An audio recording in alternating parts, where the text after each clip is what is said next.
Hello, hello, everyone. Welcome to Auntie Derek's Daytime Tea, where we discuss the latest celebrity tea in the news. I'm your host, Auntie Derek, and today is Thursday, October 9th. So, with me on the mic, I have two fabulous co hosts, my icy chili and my gorgeous moon. Hey, ladies. What's up? Hey, hey. Oh, I am fantastic. How y'all doing? Wonderful, darling. Wonderful. Making it. I'm here for the tea. Hello, hey, honey, and you look good doing it. Well, so before we get started with the tea, for the month of breast cancer awareness, I want to highlight some organizations or things that and Chile actually shared this with me this morning. And I think this organization right here, it just warmed my heart. I love to see Black men doing great things. So I'm sharing this link about Heart, Body, and Soul. And it's an organization founded by Christopher Williams out of Brooklyn. Now, not that Christopher Williams, but the other one. so but I just shared the link to their website. It's their about section, and you should see where it says their website is actually imhbs.org. So H is in Harry, B is in boy, S is in Sam.org. And who they are. So Heart, Body, and Soul Inc. is a Brooklyn-based nonprofit, and it was created to serve communities of color, particularly Black men in underserved communities, as it relates to their physical and mental health, and to provide an increased communication between Black men, their healthcare providers, and their families regarding their overall health. Though its annual signature event, the Black Man's Health Festival, virtual and in-person discussions, pop-up events. I'm sorry, through its annual signature event, forgive me, through its annual signature event, which is called the Black Man's Health Festival, virtual and in-person discussions, pop-up events, and health screenings. Heart, Body, and Soul provides a platform for the members of the medical community, holistic practitioners, fitness professionals, food and nutrition experts, as well as mental health professionals to speak and engage with Black men from the local community to ensure they are empowered to make the best health decisions for themselves and their loved ones. Heart, Body, and Soul continues to increase awareness through special events, video, web campaigns, and alliances with local and national healthcare organizations aimed at furthering these objectives. Additionally, Heart, Body, and Soul will be working with key partners to provide access to resources that can aid and assist those less fortunate or who are simply overwhelmed due to certain circumstances. What their mission is to serve communities of color, particularly Black men, and make them more aware of their bodies, especially as it pertains to physical and mental health issues. Their goal is to encourage Black men to have an open and honest conversations with their healthcare providers, friends, and families if something in their body doesn't feel right, and in turn empower them to become leaders in transforming the health of their respective communities. And then they have like some bullet points here what their goals are. To engage in Black men and inspire them to take action and see a healthcare provider when something in their body doesn't feel right. And I think that is very important because we know personally like how the Black men, especially like the older ones in our community, how they tend to ignore when something in their body does not feel right. It says they also one of their goals is to normalize open, honest conversations about physical and mental health issues, encourage Black men to select a primary care physician and get annual checkups. Yes. Host quarterly cooking demos teaching men to prepare healthy and affordable meals.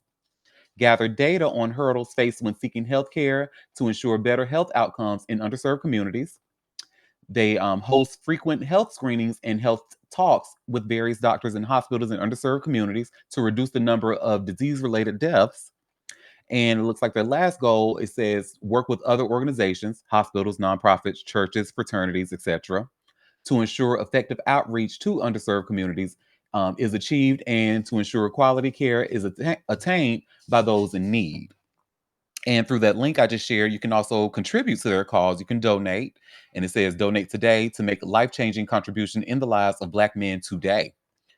And I'm just going to read a little bit about the founder because he has quite a story. And again, his name is Christopher Williams. And it says here, Heart, Body, and Soul was conceptualized by Christopher Williams. A resident of Brooklyn, Christopher experienced a number of personal health issues, which began with a heart attack in August of 2015 at the age of only 42 years old. I never imagined I would have suffered a heart attack at that time, especially considering the fact that I felt like I was at my optimal fitness level. I was in the gym 5 to 6 times a week. The scariest part of all this was being told that I had a 98% blockage in one of my coronary arteries, and had the doctors not checked my blood work to see the levels of my cardiac enzymes, it might have been missed. Thanks to the advancement of technology, all they had to do was implant a coronary stent, which is used to open the artery so the blockage can be cleared and blood flow can resume. It took a year for me to get myself back in the right state of mind. I battled with doubt, depression, anxiety, and overall worry that it would happen again. Thankfully, he was able to move forward with the benefit of cardiac rehab to make a full recovery. Unfortunately for Christopher, life had some new events in store, and in September of 2021, after having to rush to the emergency room for an apparent case of appendicitis, he was later diagnosed with appendiceal cancer, a rare type of cancer that grows from cells to make up the appendix. The diagnosis felt like a punch to the gut, but I knew I couldn't waste time worrying. I had to take action fast. After sharing the details with my loved ones and being encouraged to get a second opinion regarding treatment, I did some research and found the oncologist who treated me at Memorial Sloan Kettering Cancer Center, known as MSKCC. My surgery was tentatively scheduled for November of 2021, but on October 8th of 2021, I suffered a second heart attack, which required another stent and 3 months of cardiac rehab before I could undergo surgery to remove the tumor and part of my colon. The cancer would have to wait. Woo, child. Finally, in February of 2022, after receiving clearance from his cardiologist, the cardiologist at MSKCC, and after a colonoscopy to determine if there was any change, Christopher underwent a right hemicolectomy.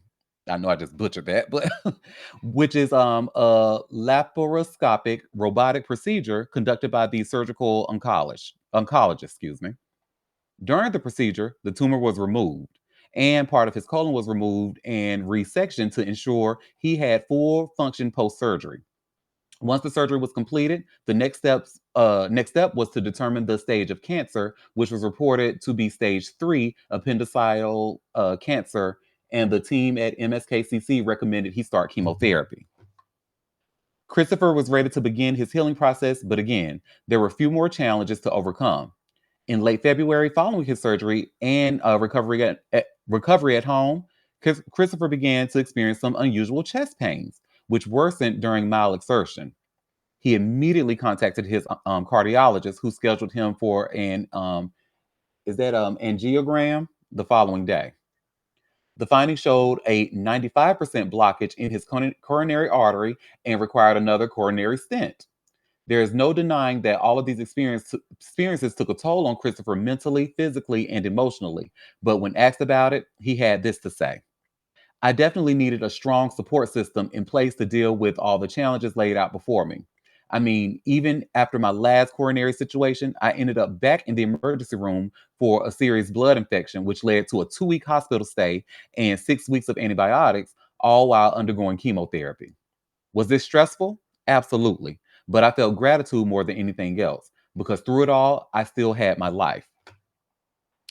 All of these experiences with his personal health, combined with the experiences of his friends and family members, led Christopher to see that something different had to be done. He knew that communities of color require special attention when it comes to access to quality healthcare, resources, education, and so much more to ensure better lives. But what was screaming loudly was the need to focus his efforts on helping Black men. When asked why he developed Heart, Body, and Soul, Christopher had this to say: health is a huge issue in the Black community, and unfortunately, due to healthcare disparities that exist, including lack of access to quality wellness programs, food deserts in our community, and limited health education, to name a few, Black men are less likely to get annual checkups, seek medical health services, or share their health challenges with others. Whether it's cultural, psychological, or generational, the open and honest conversations about physical and mental health need to be had, and it needs to happen frequently among Black men. Let me tell you one thing, Christopher Williams. You ate that and you better work. I love it. So shout out to Heart Soul, shout out to Christopher Williams. but and again, if you would like to donate, certainly click the link, and I'll put their in the donate button, and you'll be able to see if you're listening to the show at the time. Hi, Henny. What's up, boo? What a story. Oh Well, my God. that is that on that. I love to see black men being the leader. I know they can be. Let me be more specific. I love seeing cis hetero black men being the leaders that I know they can be. So shout out to him, and we need more like him for sure. That's a hell of a story. The sea horny.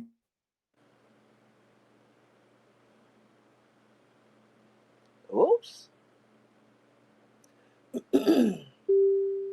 Yes, I knew that website would be interesting. I didn't realize he went through so much. I mean, as a healthy person who's what he thinks is fit to have three cardiac incidents and going through the cancer and all of that, you just never know what's in store for you, but you have to face it with strength and grace because your mental acuity and thought processes is a big part of your recovery as well. Staying positive. I mean, I know that sounds trite, but staying positive and doing everything you need to do while trying to maintain your mental health around that is very important. And you'll hear that from your physicians because if you think negatively, they say you become what you think, and negatively thinking won't help you to be down and depressed and not wanting to you know do anything, kind of moping around about it. That's not going to help you. It I don't even it what does it surely doesn't make you feel better. So why not think positively? You turn to your faith, and if you don't have that, you turn to your inner strength. Whatever you need to do, meditate, listen to music, listen to positive affirmations. Sometimes you need a little help. The hospitals usually have like music therapy, they have therapy, they have groups. You can join whatever you think works for you because everything doesn't work for everyone, but positive thought is really important, I think. And I think you're absolutely right. Shout out to Flipper T. My affirmations of a real bitch. So I Yeah. thought it was just me that loved that song. Oh my god. Oh my god, I love that song. it's amazing. No, and I have a feeling that maybe some of what I was saying about Christopher Williams may have been cut off in the middle of me speaking because due to internet trouble. So I do apologize if it was. And I don't know if you all heard or not, but I will be putting where you can donate to his cause in the donate button. So those who are listening will be able to donate and see the donation button as they listen to the show at a later time. It was choppy. It didn't cut off altogether, but it kind of it was warbling, what that sounds like. But it didn't Ah, go out altogether. But we could sort of understand what you were saying. So, it's all good, baby. thank you. Well, hey, Libra Queen. Well, let's go ahead and get started. Jump right into the tea, honey. Tea time. Yes. And believe it or not, we still have Diddy News. Diddy D. Oh my gosh. He's I'll be still in the news. mm-mm-mm. Well, y'all, I think the last thing people have heard about him is that he wanted to spend his spend his time at the Fort Dix facility in New Jersey, Close to home, yeah. close to home, and the judge agrees. The judge does well. He doesn't really care where he goes, but he does. He suggested that it should be close to home. Okay. So, and y'all see, I just shared the hot new hip hop article where it says here, Diddy approved for prison drug program, but there's a twist. So I just love how they like to tease us. Well, Diddy will be getting the help he needs, just not where he ideally planned on receiving it. The mogul recently received Judge Arun Subramanian's approval to be a participant in the prison system's drug rehab program. He said he qualified for it yesterday, October 8th, per Billboard. If you remember, during the trial, his lawyers didn't hesitate to admit that their client obviously has a drug problem. As a result, they believe this program, which is 9 months long, should help Diddy address drug abuse issues. The Bureau of Prison Residential Drug Abuse Program, known as RDAP, the one he will be taking part in, also comes with an extra perk. Graduates have a chance to eliminate a year off their sentences. But of course, it's not that smooth of sailing. In addition to passing the program, you also have to be a non-violent offender. So with Diddy status, he could become a target in whatever prison he gets sent to. There's a possibility that he gets put in a special housing unit for extra protection, similar to his stint in pretrial jail at Brooklyn's MDC. But for the time being, no one, including Diddy and his team, knows what's next. He's yet to hear where he's going to be spending time for the next few years behind bars since receiving his sentence last Friday, October 3rd. However, he did request that he be sent to New Jersey at FCI Fort Dix, which is one of the 50 plus federal prisons that offers the drug program. The name of the facility uh, led to many inappropriate jokes on social media, but his lawyers believe this is the best one for him. Moreover, it's a low security facility, which could bode well for the bad boy CEO. Diddy was hit with 50 months and a $500,000 fine. They stem from his 2 counts of transportation to engage in prostitution charges. And the article doesn't mention this, but we do know that he's reached out to Trump's team to see if he can get a pardon from him as well. So, when is he going? We have a question saying, when is he going to be approved for a prison lobotomy? Oh, I guess when he's done with his prison colonoscopy. So that's that on that, child. He has to give up some property too. I think I sent that to you. There's some other things other than that $500,000 fine. It doesn't specify exactly what, but there's some things he has to give up as well. Hmm. And I was looking too. I couldn't find anything. And then the way that girl had to work, she put it like she was about to, explain everything in the thread. Like, here, I'll explain more. And then when I didn't see anything else, like, well, explain, girl. But yep, I saw what you. Yep, I saw that. But what else he got to go? I mean, because I think didn't he already? I know it was the passports they gave up. I think they tried to. Oh no, they tried to use the amount of his property for bail, and it just kept. Okay, so yeah, good question. I don't know what the hell he got to give up. Hmm. Interesting. Well, speaking of giving up, honey, Boosie Badass, you need to give up and hang it up flat screen, honey, because his ass reaching out for a pardon as well. And I have another hot new hip hop link. Boosie Badass hires lobbyists as he pushes for Donald Trump pardon. I'm actually not surprised that and to be completely honest, to be fair, I mean, why wouldn't he do this? He's seen, anyway. I still don't like the motherfucker, but I guess I get why he's doing it. So Boosie Badass has been battling legal woes for quite some time, and now he's doing everything in his power to finally get off the hook. According to Legistorm, he's even reportedly enlisted the help of DC lobbying firm J.M. Bergman and Associates to look into his case as he continues to push for a presidential pardon. The rapper's mission to be pardoned by Donald Trump has been active for months now. Back in November, before Trump even took office, for example, he typed up a passionate plea for help on Twitter. "Can you pardon me on my Fed case? I'm a nonviolent felon," he wrote. Uh, the courts ruled that a nonviolent felon cannot be charged with a 922G. The judge dismissed my case, man, but the ruling has been appealed. So once again, I was indicted. I'm fighting this case, he continued.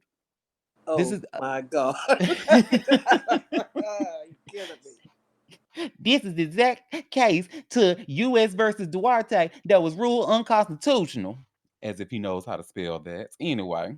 But then again, no, that's not fair because he did teach a whole generation how to spell independent. But whatever. He goes on to say, and I'm gonna just turn off the Boosie voice because it's annoying me now. So, but he goes on to say, "Oh, one more thing, you can sit down with me and talk about you giving police immunity." Boosie concluded, "I think this will motivate officers to commit deadly crimes. Please don't do this. Anyway, congratulations on your win. Let's get this money and drop these taxes. Shit's killing me." Boosie's arrest happened in May of 2023 when a trip to San Diego took a turn for the worse. Police found weapons on his stupid ass during a traffic stop. And while the case was eventually dismissed, federal prosecutors indicted him on the same charge last July. In August, he announced that he accepted a plea deal. His sentencing is scheduled to take place on November 21st. He faces up to 15 years behind bars, and prosecutors have recommended a sentence of 2 years. So, my thing is like, to be fair, right? To be a real bitch in the situation, it does look funny. Now, okay, first of all, let me just start off before I say this. I don't give two shits about what happens to Boosie. His ass can rot in jail, especially for all the shit he has said about gay people and the shit that he and pretty much ostracizing his lesbian daughter. I have nothing for him. However, it does look funny when he's because if I understand it, or one is his case was initially dismissed, and then the prosecutor came behind him and was like, "Nah, fuck that. Let's go ahead and." But then on top of that, he still got caught out in public with guns as a convicted felon. So it's like, dude, uh, it's all this. Clearly, this system is not set up for black men. So if child, fuck Boosie. But unfortunately, his family won't get the. We'll see. We'll see what happens November 21st. Let's just leave it at that. We will see what happens on November 21st because that's all I have right now. Well, honey. So remember yesterday when I talked about Frida Part and then how she was talking about Dolly and she asked for prayer warriors and it comes out to say, "Oh no, we were just asking for prayers in general. I didn't mean that anything was." And I said, "Girl, stop playing in our face," because as someone who was raised Baptist in the South, don't nobody ask for prayer warriors, honey, unless they need them. And sure, and I said, I personally think Dolly Parton has COVID. I have no proof of this, but I think she's suffering from COVID and they just don't want to say it. Baby, now I got the proof. Because and I actually shared this with the back chat yesterday. So we're just gonna watch Dolly come out and address the rumors about her not feeling well and stuff like that. And give me 1 second here. I have the TMZ link. And then I'm going to share my screen and we'll watch the video together. It's about 2 minutes long, but y'all should see this TMZ article. Dolly Parton addresses questions about health concerns and says, "I ain't dead yet." Let's see.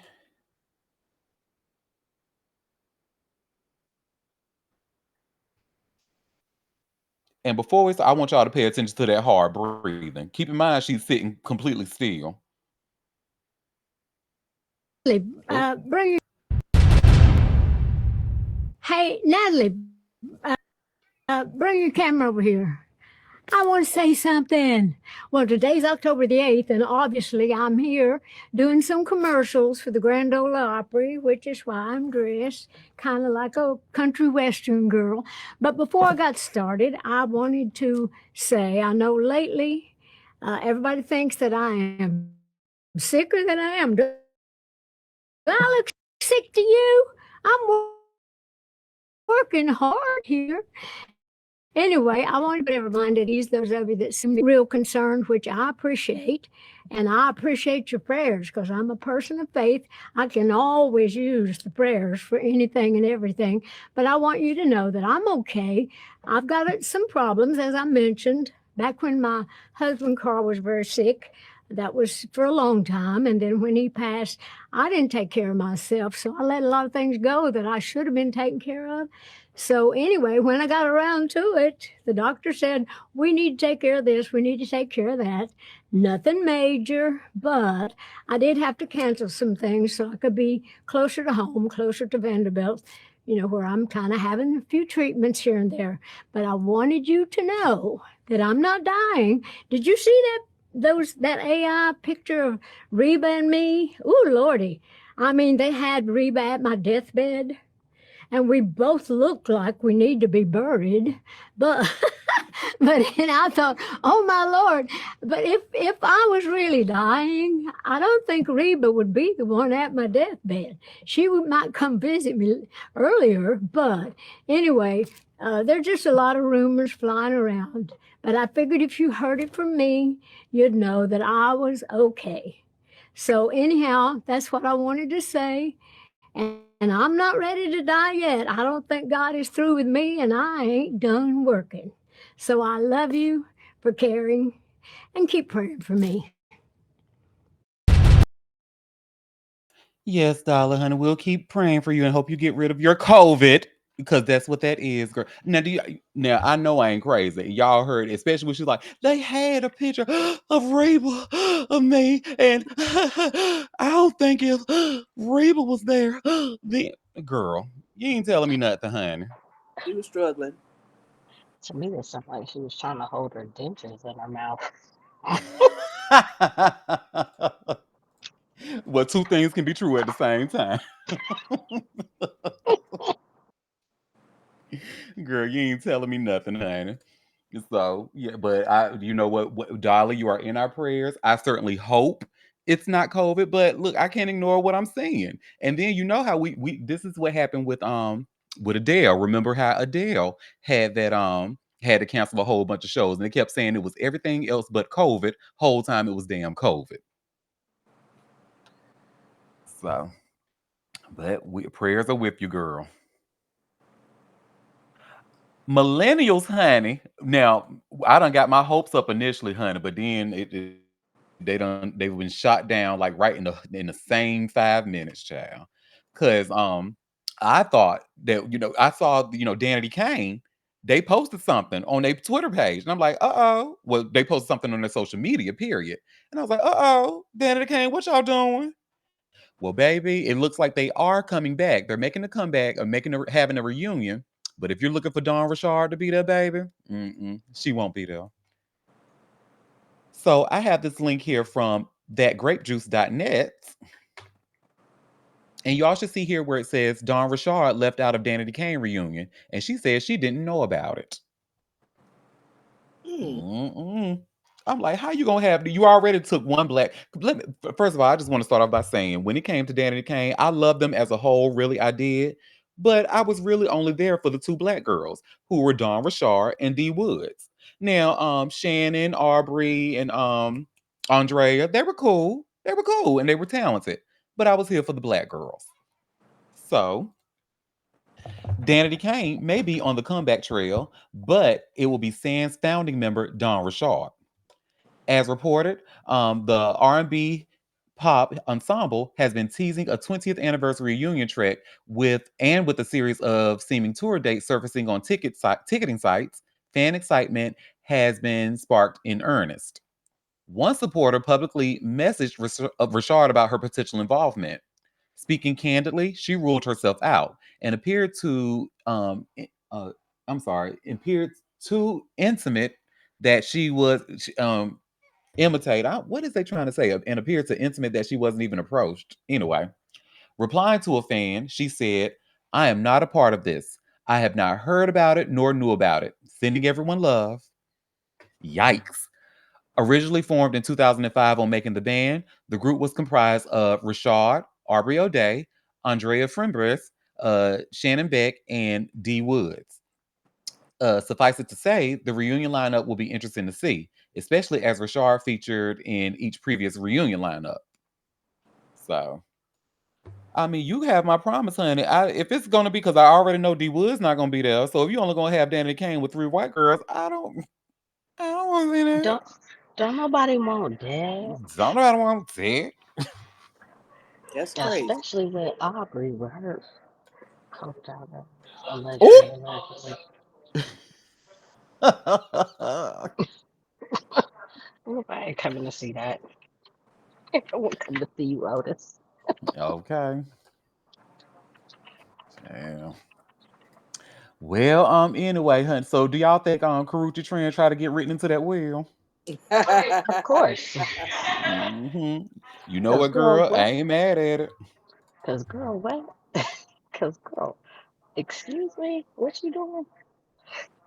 Whatever. Look, I am not mad at it, honey. So y'all see the vibe shares. Karuchi Tran joins Deion Sanders at hospital for later surgery. And when the video like surfaced online and stuff, I saw a lot of people like, Karicha, what you doing? Oh my God, you being a CNA for a man is crazy. Da da da da da. I'm like, baby, y'all not seeing the bigger picture. She trying to get written into that will. But Allegedly, she might be allegedly. too late for all that. She got baby mamas. I don't know. Look, she Yeah. said if there's a pussy, there's a way. Stop. Well, You better Well, yeah, hope so. she's the That it's she's the. not. Go ahead. Sorry, I was gonna say. Hopefully, she ain't wasting her time being a CNA I health don't know. aide. She seemed to only be the only one around every time he's in the hospital. I mean, his sons are away at doing the sports stuff. Not Yeah. that they wouldn't be there, but she's there and they're not. Um, I don't know. It's I, weird. I don't know. hmm well, I'm glad to hear y'all say that because look, we all like, other than her trying to get written into that wheel, I think yeah, I really don't understand, any other reason why his family wouldn't be there and why we keep only seeing her as a part of his like recovery and stuff. I think the one son was filming it, but the other kids and stuff is, it's well anyway. Karuchi Tran and Deion Sanders are back to being the topic of conversation. The 37-year-old actress, accompanied by the Colorado Buffaloes head coach, to the hospital again for his latest operation, sparking more questions in the process. Coach Prime's son, Dion Jr., shared his latest blog on his channel, Well Off Media, where the 58-year-old legend can be seen preparing to go into surgery to take care of his blood clots. Tran assisted him in putting on his hospital gown and sat by his bedside while, in true Prime fashion, he cracked jokes. She playfully had enough of him telling his sons, "Come get your dad, please." Oh my God, Surgery this is could so not weird. It is. Surgery could not keep Sanders down for long, as the very next video on his son's channel showed him returning to the Buffalo's daily practices after having the operation. While Prime began in good health, while Prime being in good health is a concern for his family or concern for many, the true talking point is Tran being by his bedside for a second occasion. Their potential relationship first reached public consciousness this past July. Sanders revealed that he had bladder cancer and underwent successful surgery for that, but it was on his son's blog on the experience that revealed he had intimate company in Tran. She could be seen in the video emotionally reacting to what Sanders was going through, asking the doctors questions, and explaining the situation to the camera. She even walked by his side and held his hand as he wheeled through the hospital corridor. Both have been evasive when asked about their relationship status in various interviews. Tran confirmed that she is dating on an episode of What's Next with Jay Ryan, but did not say who her beau was. Sanders, on the other hand, pretended he was having phone issues when former NFL player Asante Samuel asked him about Carucci on "Say What Needs to Be Said." I know that's right. He said, "Mind your business." Well, that's that on that, honey. I get it how you live, girl. I ain't mad at it. I just always find it odd when someone's dating someone with children the same age as the person they're dating. It just gives me the willies. I don't know. I don't. I don't like it. Okay, well, when you see me and my stepchildren that are the same age as me, honey, don't you say I don't want to hear that. You better talk about me behind my back. Don't you be telling me that you don't like my relationship in my face. Wait, Prime doesn't have children Karushi's age, does he? Yes. I I think think so, yeah. Deion Sanders Jr. It's how old? He's Let me like 30. Google. He's like in his 30s, I think. Please Google. Googling now. Oh, he's only 31. Yeah, I was like, yeah, they're not. Karuchi is How did how Karuchi old is Gucci? is damn near 40, if not 40, something Oh, she's 37. close enough. So that could be her younger And close enough. brothers. I'm just saying. I mean, Yeah. ain't that far away. I don't know. Mm, Mm-mm. That's weird. Look, no comment. Well, Okay, because she's not old enough to be one of them's mama, so that puts her in sibling range. Mm-hmm. yeah, go. I mean, Mm-hmm. do her. I get it. I get the appeal because Prime been fine. Um, but I also understand coming from the child aspect because my daddy was fine his whole life, and bitches be wanting to be stepmother. Bitch, I lay you out today about my daddy. Oh, it's cool for everybody else to do it, but it ain't cool I for your mean, it's daddy to do it. cool. And hey, over there you can do that. Over here, bitch, I'll lay you out about my motherfucking daddy. But yeah, you know, if they like it, I love it for them. I know that's right. Child, well, honey, one thing a man is gonna always never run out of is audacity. Because Community did Cam Newton had all the nerve in the world, Mm, honey. mm, mm. And y'all know we're I'm gonna so talk sick of about it. him. I'm so sick of him. Child, so you should see where I just shared a Vibe article. Cam Newton's demand of Jasmine Brown's list of sexual partners goes viral. Huh?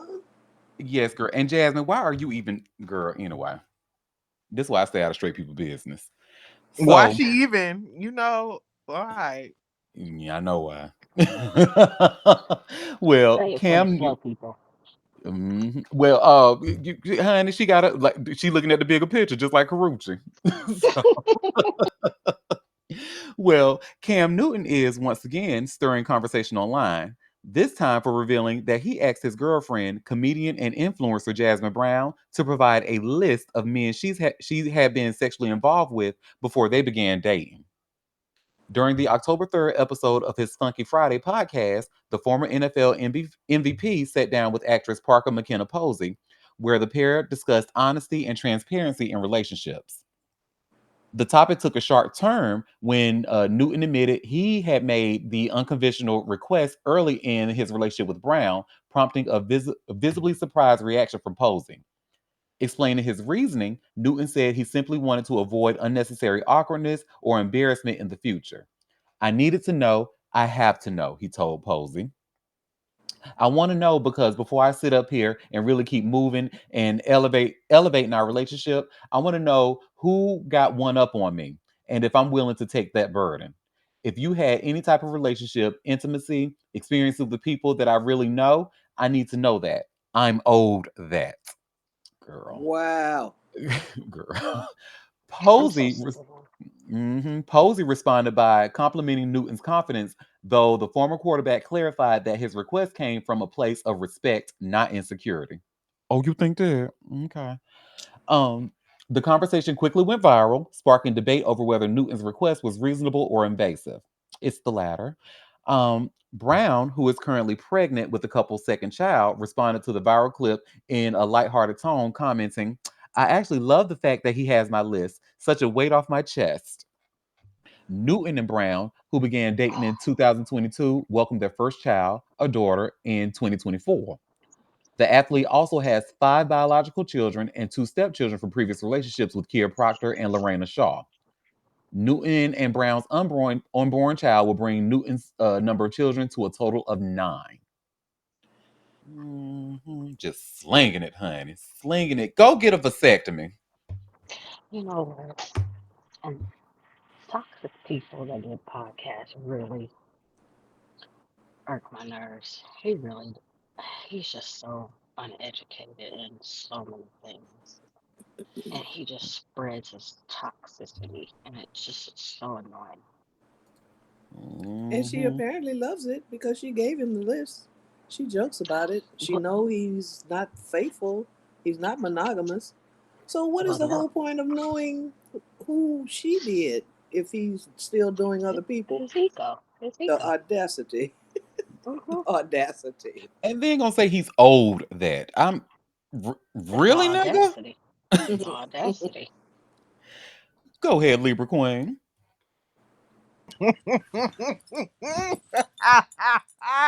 Woo! Jesus. Oh, Lord. Lord have mercy. First of all, the fact that people continue to give that dumbass man attention and watch his shit is crazy to me. But you know what? He got a fan. Go make your money. He got a fan base somewhere. That's how you got to pay them bills. Take care of them kids. Take care of them kids. All right, cool, no problem. But Miss Jasmine, let me just tell you about how she is getting her karma. Hmm. Hmm. Hmm.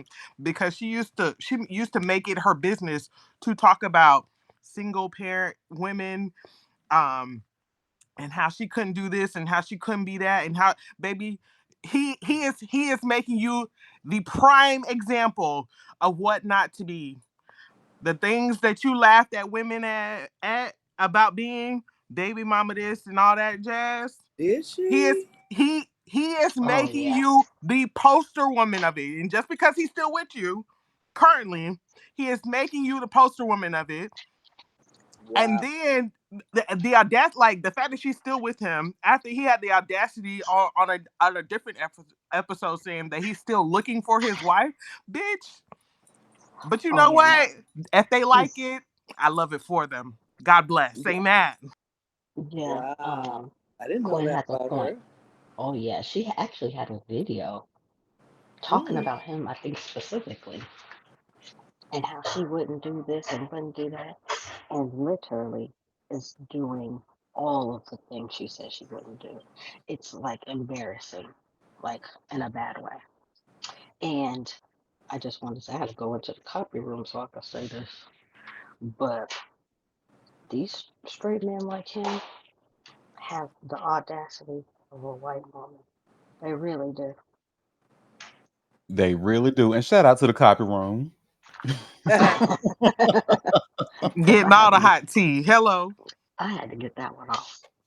Straight black men have the audacity. No. And thank you both Libra Queen and Moon, because just like Chill said, I also didn't know this about her. I knew who she was, but I really didn't follow her content like that. So I did not know she was problematic like that. Wow. Yeah, yeah, that's why I say she is getting everything that she talked back bad about. She made her brand off of. She is becoming the poster child of, and I hate that for her, but I love I it for her don't. at the same time because I don't. you're doing this, and you said, "Oh no, I could never X, Y, and Z," and laying down for it because the man got money, because the man, whatever, and literally disrespecting you left, right, and center, baby. Be blessed. Obviously, she was just saying that for clicks because she didn't mean it. But look at Hello. now. There's no way you Look would what be a doing this. You look what money make a bitch do. Mm-mm. Mm-mm-mm. Shout out to Young Neuter. know? Well, baby, this next story right here. Now, this is for my slate uncle, girl. I know you would appreciate this story. Well, now, okay. So the other day, it looks like because y'all know me not being a sports ball fan whatsoever, but I did see a lot of tweets and stuff about LeBron James, and I saw a lot of his fans were not really happy because he made a recent announcement. And then it looked one like the fans thought it was going to be one thing, but it turned out that he was partnered with Hennessy and has like like, of course a lot of people had problems like, oh, they always want to like promote alcohol in the black community, da da da da. Well, baby, how about LeBron is actually getting sued over that shit, honey? One of his fans is suing him over that. And I have this TMZ article. You all should see here. Lakers fan allegedly duped by LeBron James. The second decision, and he sues. So a Los Angeles Laker fan is suing LeBron James, alleging the NBA superstar duped him with the second decision and cost him hundreds of dollars. Andrew Garcia, a 29-year-old lifelong Lakers fan, filed the lawsuit in a small claims court in Los Angeles County on Wednesday, claiming James owes him $865.66 after he says the Hooper seemingly intimated he was about to announce his retirement. Garcia tells TMZ Sports when James on Monday teased that he had a big choice to make, he figured the king meant that he was hanging up his sneakers, so he raced the Ticketmaster to score some seats to what could be LeBron James's last ever matchup with his former team, the I Cleveland know you fucking Cavaliers. lying. Mhm. I know you fucking lying. Mm-mm. Garcia purchased two tickets for the March 31st, 2026 date for $432.83 apiece. But he says when LeBron on Tuesday revealed his big decision was merely an ad for Hennessy, the tickets lost almost all of their value. Garcia wrote in his suit James now owes him because of fraud, deception, misrepresentation, and any and all basis of legal recovery. He added in an interview with us, I wouldn't have purchased it if he wasn't going to retire, plain and simple. Garcia is hardly the only fan who's taken umbrage to the way James rolled out the Henny commercial. But so far, basketball's all time leading scorer has yet to publicly comment on the backlash. Hang it up, baby. Look, LeBron should just send him $1,000. Say, look, get the hell out of my face. Child. Get this shit out of here. Are you kidding me, dude? Really? Child, these people will do anything. So, Slayanka, and I'm actually gonna ask you this. I would because I would love to get you probably even talked about this maybe in your spaces, but I would love to get how you feel about this. But share it with me later if you have to, because I know you're a busy girl. Well, feel about his decision rather, his decision to the Hennessy. Like, were you as a fan kind of like, bitch, really? Or were you like, whatever, it is what it is? Child, speaking of LA, honey. Now, this is not about a celebrity, but I'm sure after this motherfucker is infamous now, honey. They done finally got the motherfucker who started that Palisade fire. And let me get the. And the crazy thing is, he looked like he be burning shit up. That's my funny bit. So y'all should see. I just shared a TMZ article. Feds arrest man suspected of starting LA's Palisades wildfire. So, huge update in the investigation into the devastating Palisades fire in California. The feds say they've arrested a suspect who they say ignited the inferno. Acting U.S. Attorney Bill Asiley just announced the arrest on the. I'm sorry, just announced the arrest of a 29-year-old man named Jonathan Rendernecht, charging him with maliciously starting what became January's Palisades fire. Asaley says the criminal complaint alleges Renderneck started a fire in the Pacific Palisades on New Year's Day, which morphed into the devastating wildfire that killed 12 people and destroyed thousands of homes and businesses. The feds say they have evidence linking Renderneck to the blaze, including images they say he generated on ChatGPT depicting a burning city. Renderneck previously lived in the Pacific Palisades area and had a friend who lived there. Asaley says, while we cannot undo the damage and destruction that was done, we hope his arrest and the charges against him bring some measure of justice to the victims in this horrific tragedy. Has made his first court appearance yesterday at 1:30 in U.S. District Court in Orlando. Motherfucker. I hope they beat the shit out of him in jail, honey. You Crazy think he mother. should be up for the death penalty? Because 12 people died in that fire. Mm-hmm. Listen, I'm not against the death penalty. I'm sorry, but I guess my problem with it is that it's used on innocent people. That's my problem with it. But I know. something like this, yeah. Well, he definitely should never get out at bare minimum.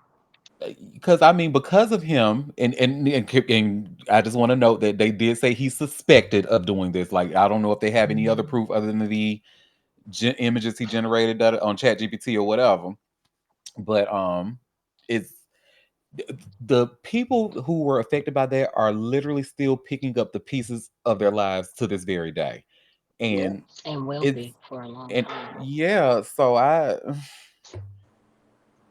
and we have a comment. And Pacific Palisades is like a high end neighborhood. Oh. Oh, But yeah. A lot of celebrities' homes burned down.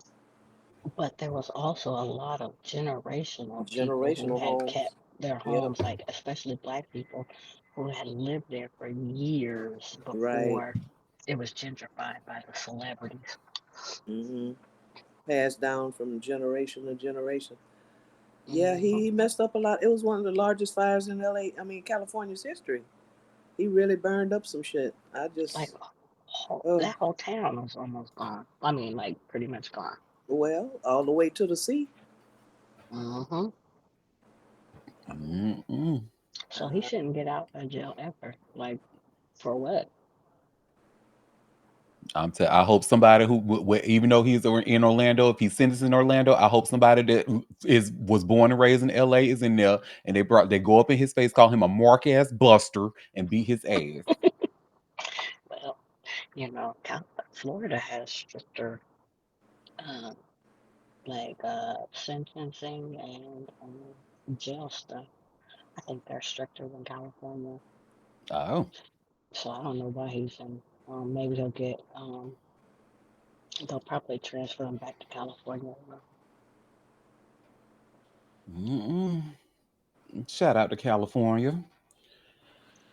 Well, LA specifically. Now, even though y'all, y'all food and all that, but y'all still cool. I'll never forget, honey, going up there. I ordered a breakfast sandwich, honey, and they gave me some red shit. Talking about what they call it, a red salsa. So I said, I'm not putting this shit on my damn breakfast sandwich. Are you crazy? You know what? No comment when my city is number one food city in America.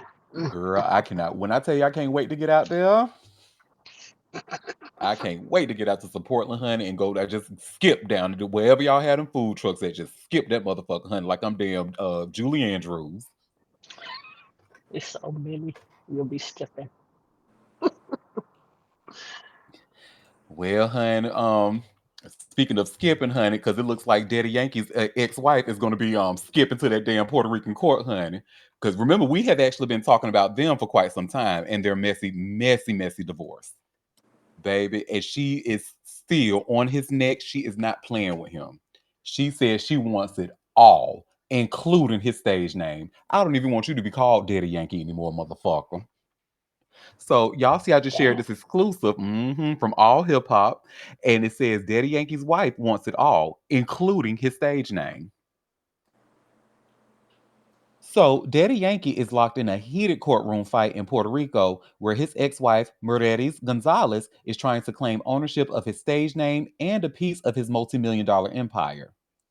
The reggaeton star, born Ramon L. Ayala Rodriguez, is pushing back against Gonzalez's demand that the court treat the Daddy Yankee name and related trademarks as marital property.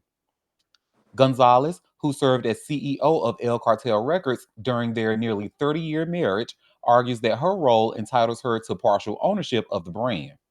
She has threatened legal action if Yankee continues using the name, along with DY, El Cartel, and Legendaddy, without her approval. The dispute escalated after their February 18th divorce when Daddy Yankee accused Gonzalez and her sister, Aisha Gonzalez Castellanos, of improperly moving more than $100 million from his two companies. According to court filings, the alleged transfers include $80 million from El Cartel Records and $20 million from Los Cangres Inc. Gonzalez's legal team denies any wrongdoing. They argue the funds were part of shared marital assets and claim she had full authority to access them as co-owner and executive. Yankees attorney says Gonzalez is attempting to hijack his identity and legacy. They argue that he has used the Daddy Yankee name in commerce for over 30 years and that Gonzalez never had individual rights to the trademark. His legal team is asking the court for a permanent injunction to prevent her from asserting ownership over his professional name or interfering with his business operations. The case has also created tension within the family, including strained relationships with at least one of their children.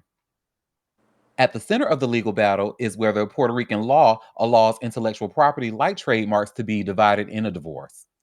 Yankees lawyers argue it does not, unless the rights were specifically assigned, which they say never happened. They also point out that while El Cartel Records managed the trademarks during the marriage, the brand was created and monetized by Yankee long before Gonzalez became involved. Gonzalez is asking the court for joint control of the brand and a share of future profits tied to the name. As the legal fight unfolds, Daddy Yankee is preparing for upcoming appearances, including the Billboard Latin Music Awards.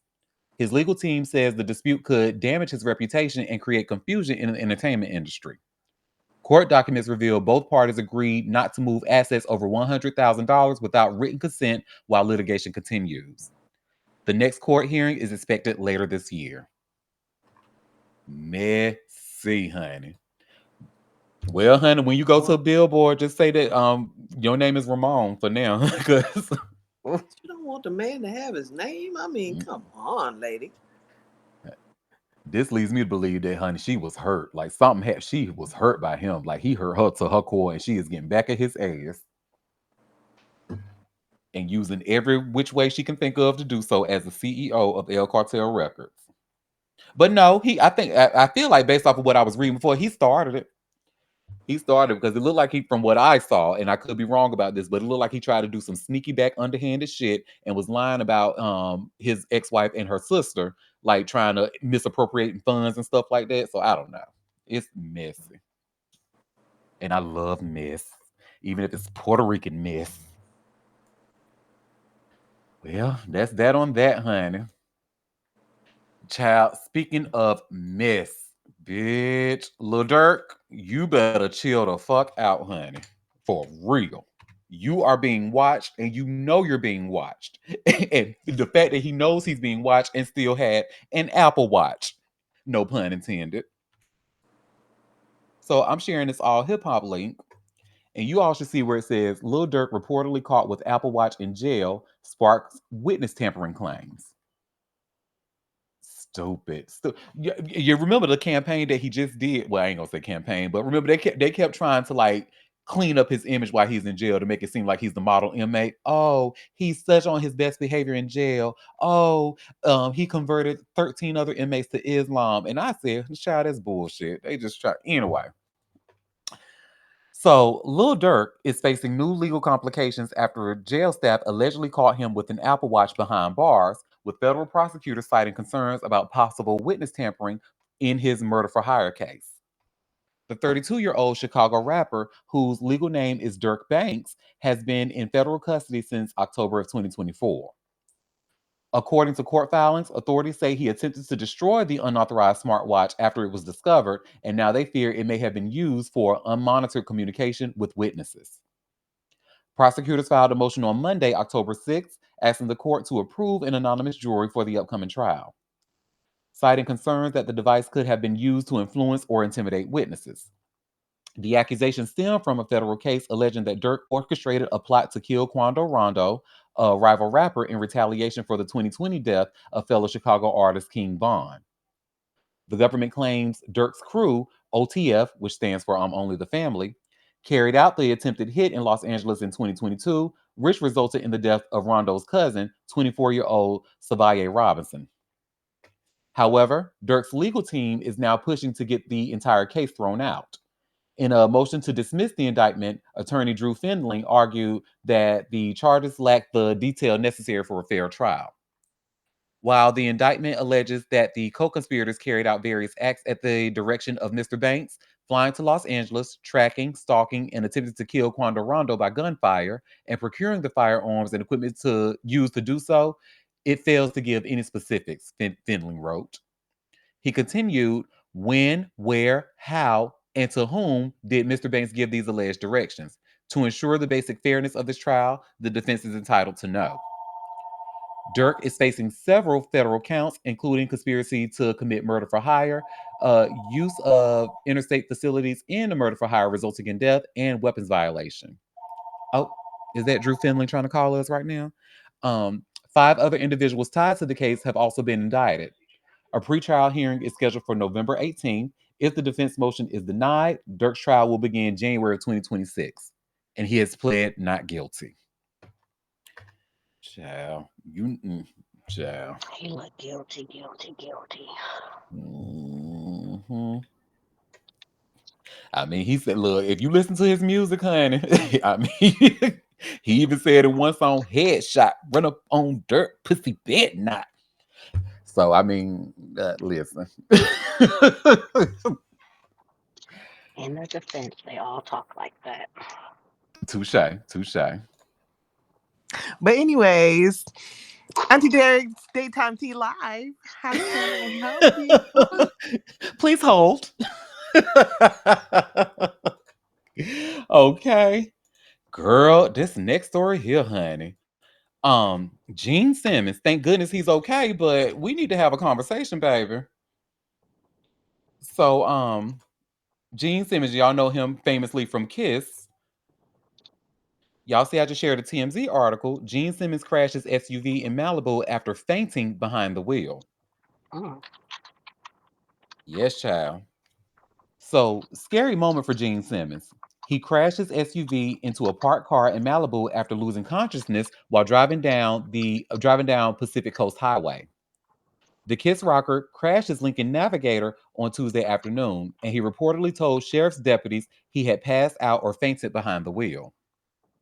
Gene's wife Shannon tells TMZ that her husband passed out while driving down PCH.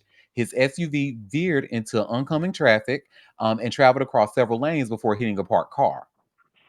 Gene was transported to a hospital but has since been discharged and is recovering at home. Luckily, no one was hurt in the accident, and Gene is going to be just fine. According to Shannon, Gene hates to drink water and was put on a new medication recently and was dehydrated, which is what caused him to pass out. Gene. Gene Simmons. First, I'm somebody that says that they hate water. Now, I can get maybe not liking to drink water because it's quote unquote flavorless, I guess, but hating water is crazy. I've heard people say that before and Right. refuse to drink it. And I'm like, something weird. I know his You're urine 5 smells years like old. mop water. I know it do. I know that his urine probably stinks up that whole mansion. I know it do. What do you mean you hate to drink water? Well, I wonder how you feel about it right now. Hello? It probably still hate it. It probably won't drink it. I Mm, don't know. After you faint and hit something that could have killed yourself buying water, I don't know if I'd hate it that much. I- they get themselves bladder infections and everything else because they don't Yeah, want to drink it. you're too old for that mess. I mean, that's Hmm. common sense. You should know better. Hmm. exactly. And I'm so Too glad to old. hear you say that, Chill, because I'm like, really, really, Gene? Yeah, Really? you're too old for nonsense. That's nonsense in every sense of the Really? word. Nonsensical. Um, most adults who say that And you on medication and come on. don't make no sense. No, at all for a man of that age to do Any something so 30, stupid. He could 40, have hurt somebody. How would 50. he feel if he had killed someone behind his hate for water? Right. Thank God that didn't happen. But I mean, the possibilities are endless of what could have happened. Mm, I mm, don't know mm. how I could live with myself if I hit somebody because I fainted because I don't like to drink water. I mean, that's no. And with that long ass tongue, honey, I know dehydration for him is just like not like your regular, like my getting dehydrated and his getting dehydrated. It's like because I have a regular sized tongue. You know what? You know what? I'm gonna need you to stop. Mm, mm, I just don't mm. get in the conversation, Auntie. What you think about Gene Simmons? The kids say you think about that long ass legendary tongue. No, no, I don't. Mm-mm, Y'all don't mm-mm, think really? Mm-mm, mm-mm. I try not mm-mm. to. I know. Well, I see the makeup and stuff, but I don't think about the man's tongue, Auntie. like that's the I, legendary part of like putting your I two fingers up in know, the air. I know, I know what you mean, but that's not what came to my mind. I'm just saying, I, I Well, can't help what came listeners, to to your chill mind. does not want to party all night long or rock and roll or party every day. And Gene doesn't want to drink fucking water. Well, I think you need to drink some water, Gene. I should email Shannon and be like, "Hey, girl, does his piece stink? Do it smell like mop water for real or dishwater?" Probably he stink. The whole body dehydrated. Yeah. Well, I have three more stories left. This next one, honey. So y'all, I don't watch Young and the Restless, but so y'all might know who this person is. I'm personally not familiar, but I do know he used to be engaged to Demi Lovato. His name is Max Eric. Let me see. Behind that ass was arrested, and it looked like he was arrested for beating on his mama. So y'all see, I just shared a TMZ article. Demi Lovato's ex-fiance Max Eric allegedly battered his mom, inhaled nitrous. So, crazy new details in the arrest of Demi Lovato's ex-fiance Max Eric have surfaced, and the dude is being accused of roughing up his mom while abusing nitrous oxide, according to a police report. The report says cops received a domestic violence call Tuesday night from someone who claimed Eric was live streaming himself beating on his mother. Police say they responded to the Florida home Eric shares with his mom, who officers found at a neighbor's residence after an altercation with Max. Officers spoke to the mom, who told them Max heavily abuses inhalants and had consumed nitrous oxide before turning violent during an argument over her phone in their house, police said.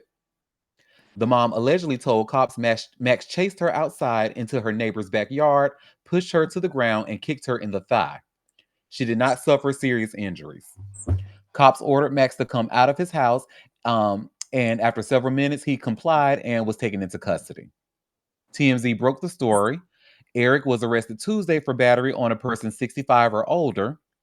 He posted $1,000. He posted a $1,000 bond and was released on Wednesday.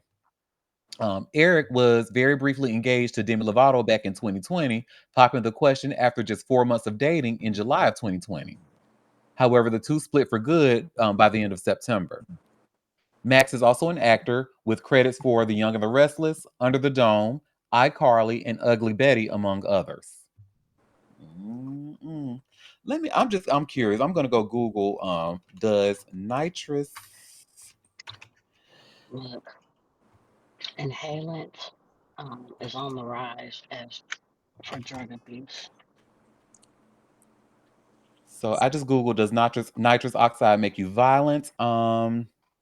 And according to Google's AI overview, it says while acute short-term recreational use of nitrous oxide is not commonly associated with violence, chronic heavy abuse can cause serious psychiatric complications, including aggression. Aggressive Mm-hmm. behavior can also result from a temporary loss of judgment and disorientation, that occurs during use. Ah, Mm-hmm. okay, so it Yeah, says if used, it most certainly can. Okay, I just learned something new today. yeah. Well, You maybe killing that your wasn't brain cells. the only thing he was on. That didn't help though. You know, Hmm. if he added that as a layer, that stuff is not for your brain. I mean, what are these people? Why do people inhale this crap? I don't. I don't know. And the whippets and all that other stuff. There's a lot of people out here doing that. I A think it's lot of another people. Hmm. cheap way to get high. Yeah, I I suppose. guess. I mean, Just bang yourself in the head with a hammer. I mean, you probably get the same feeling. The girl don't threaten me with a good time. Let me stop. mm, these Well, folks is crazy, honey. it's this story is weird to me, and I'm sorry because I'm just, even like if he was like in a state or whatever because of this nitrous or whatever or other Mm-hmm. drugs, it's still not coming together. Because is it like are we? Does this man have an Oedipus complex or something like that? Like, is he trying to be his mom's husband? Because why are they arguing about her phone? Like, it's Well, weird. he probably wanted it. You never know with drug addicts. I don't think it's that. I just think it's drugs. Well, Maybe he don't have a phone and he trying to use hers and she told him no. It could have been just as simple as that. could be, Mm-hmm. child. Honey, these folks on these drugs. Crazy. Well, guess what, y'all? Remy Ma looks like she's looking to become the next Oprah, and I am not mad at it. Uh, huh. What I mean by that, so I have this all hip hop article. And you should see where it says Remy Ma becoming TV mogul with launch of streaming platform Remy Network. Hmm. Yeah, so Remy Ma is bringing hip hop and storytelling to center stage with the launch of her new digital venture, Remy Network, a streaming platform set to debut Thanksgiving Day. The free ad supported service will feature both AVOD, ad supported video on demand, and fast, free ad supported streaming television channels, providing filmmakers and creatives with a platform to showcase content rooted in hip hop culture. The network will also serve as a launch pad for Remy Ma's celebrity peers who want to create and distribute original television content. Everything, well, let me try to do my best Remy Ma. Everything I'm building now comes from a place of purpose. Remy Network isn't just another streaming service. It's a home for creativity and collaboration, said Remy Ma. This network is about giving our community a stage to tell our stories our way and making sure those stories are seen and valued. The Remy Network will feature a mix of original scripted series, documentaries, reality shows, concerts, music specials, sports programming, and financial content, all centered around the culture and influence of hip hop. To handle the technical side, Remy Ma has partnered with OTT Era, a company that specializes in global OTT and fast channel solutions.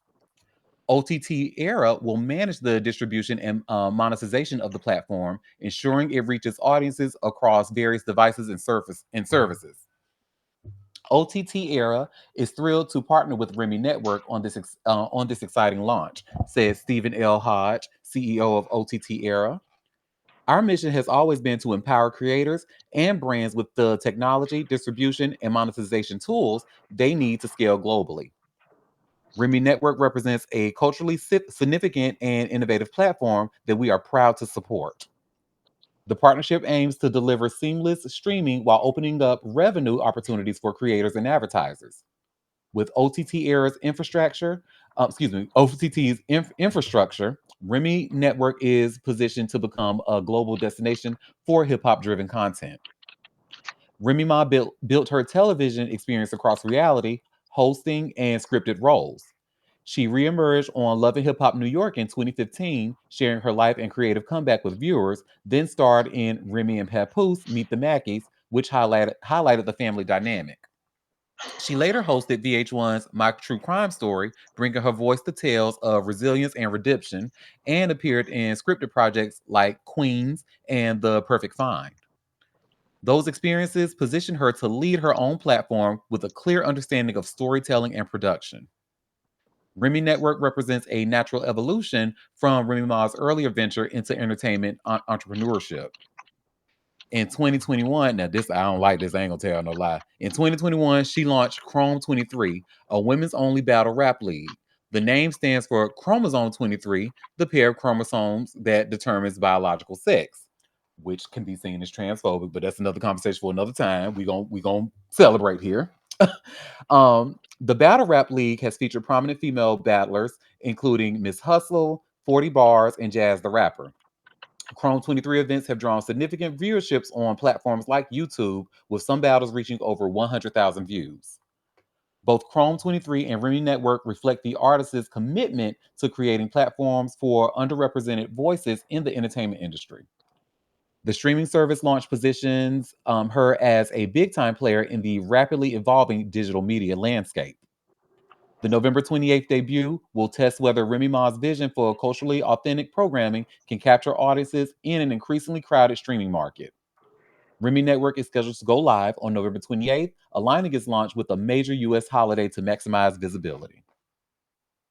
You know what? I'm not mad at it. I'm really not. And this is what 50 Cent claims that he wants to do, right? And for the most part, it is, and he does do it in some places, but for the most part, what he does do is you kind of see him talk down on people. It Look don't, at you. Oh, because I'm a real bitch. I can call a thing a thing. So as much as I love that man, he's problematic. And I think this is a good look. I really do. And I think it's gonna do well. Well, I hope So, it does well because, you know, everybody needs to make some money legally and prosper. And I love that for her. I'm just hmm glad that she ain't keeping up that mess, hopefully, Right. anymore.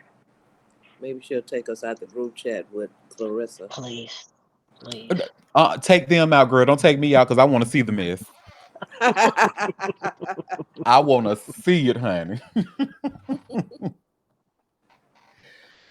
Well, y'all, and our last story. So we're gonna end on some good news. I don't know if y'all heard already, but Angel Reese, honey, is adding another position to her resume, being the fabulous girl she is. It has now just been announced officially that Angel Reese is the named Victoria's Secret's new runway model. And Yeah, Dawn's lingerie for announcement, honey. I saw that. She good better for her. work. You know Well, what? Angel, Despite it all, we still be doing our thing, despite it all. despite it all, honey. Make your money. Well, make it and she oh my god, when I tell y'all she looks fabulous. I know Tyra Banks, I know Giselle, I know Miranda Carr, I know all the Victoria's Secret angels. I know they are so proud of her. I know they are. Well, Angel Reese is trading in basketballs for angel wings, at least for a bit. She just revealed she's been named Victoria's Secret's runway model, named a Victoria's Secret runway model. The WNBA superstar announced on Thursday she will walk in next week's Victoria's Secret fashion show. And she informed her fans of the big news with a steamy video. And let's go ahead and watch that video together. It's so cute. Let me share my screen.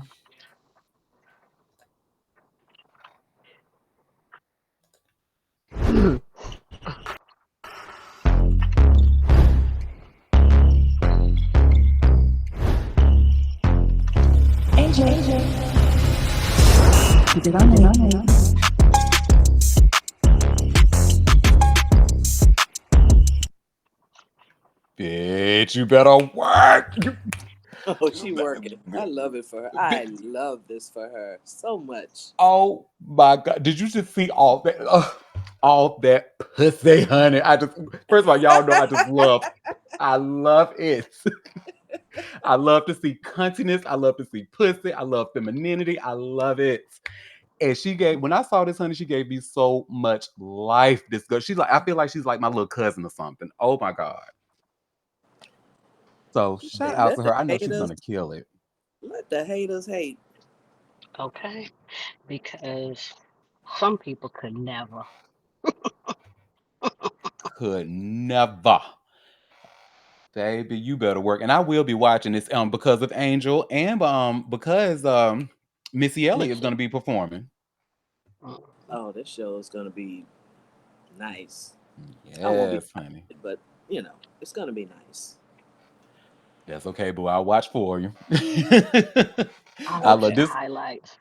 This used to be like the gay man Super Bowl, honey. Every time, every year, honey, we was thrilled to watch this Victoria's Secret fashion show until about recently.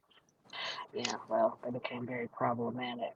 hmm You know what I This think it was, was, honey? Once Rihanna came out and showed that there's one more than one way to be a model, it kind of just made, oh well, we don't need to keep looking at these skinny visions.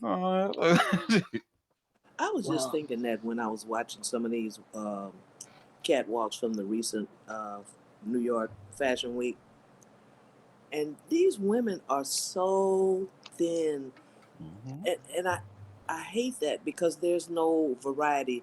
These women are what, maybe 5% of the feminine population. hmm Like, these do not represent the average, near average body shape of most women on this planet, and it's getting to be a little off-putting. And I've always been like a overweight person. I'm not hating on skinny people, but these size zero, size two size women, these are not representative of normal size women. Even women who are fit and have nice bodies aren't this thin, and it just doesn't look good to me. I get tired of seeing that same aesthetic, from these high hmm end fashion houses. I really do. mhm. Some of these women are so freaking thin. It's ridiculous. And that's okay if you look that way, but for all the models every year, year after year, yeah, like they don't have any kind of consideration. They're like, if you don't look like this, we don't want to deal with you. You can't model my clothes. I'm getting Hmm. tired of it. For real, for real. Yep. Same here, girl. And as much as I call Rihanna a bully from Barbados, what she has done, like she has made some noise in the lingerie, in the fashion industry, because now you kind of see everybody other than Victoria's Secret. Mm, Everybody is trying to well, slowly, but surely they're trying to like include different sizes of people in their shows. yep. So And not even just that. Color and makeup range. She blew them people out the water, and everybody been trying to catch up ever since. Like, y'all should have been doing this. Duh. mhm. We Yeah. have a comment. When they gain weight, they won't be able to afford new tiers with the cost of clothing. A mess. I mean, So and then like when you meet the models out in like for example, in New York, it's like you can easily see walk into a Starbucks and see like one of the girls that competed on America's Next Top Model. right. Or anyway, and this has actually happened to me like several times. I've met Camille, the famous Camille. I've met Fatima. And the thing about them is that that camera really does add 10 pounds because the girls already look thin on TV. But when Mm-hmm. you see them in person, baby, I'm not even kidding y'all. They're about the size of my pinky, They're maybe two skeletal. of my pinkies. Mm-hmm. Mm-hmm. And I think that is crazy. I agree. But shout out to Angel Girl. So my icy chili won't be watching, but I will, and I can't wait to see you strut down that runway. Hopefully, she partners with a gay man, honey, to teach her how to give that sass I know she can bring. Well, y'all, that was all the tea that I have for us today. So before we head out and before I go and watch my stories, did any of you have any tea that you want to share or any tea that I might have missed? One Mississippi, two Mississippi, three Mississippi. I'm good. Go watch your show. I Yes, guess you but could go. well, y'all, thank you for taking time. Oh, and what Chill was talking about her, they ate me up because yesterday, and I didn't realize I did this, but I asked them if they had anything, and I was like, "Y'all got anything y'all want to share?" Well, thank you for joining the time with Santa. Exactly. That's exactly what you did. You said, "Oops," and don't stories. Well, y'all, Oh, thank you for taking time out of your busy day to come and sip tea with me. We will be back tomorrow at 12:30 Eastern Standard Time for a live show if you can make it.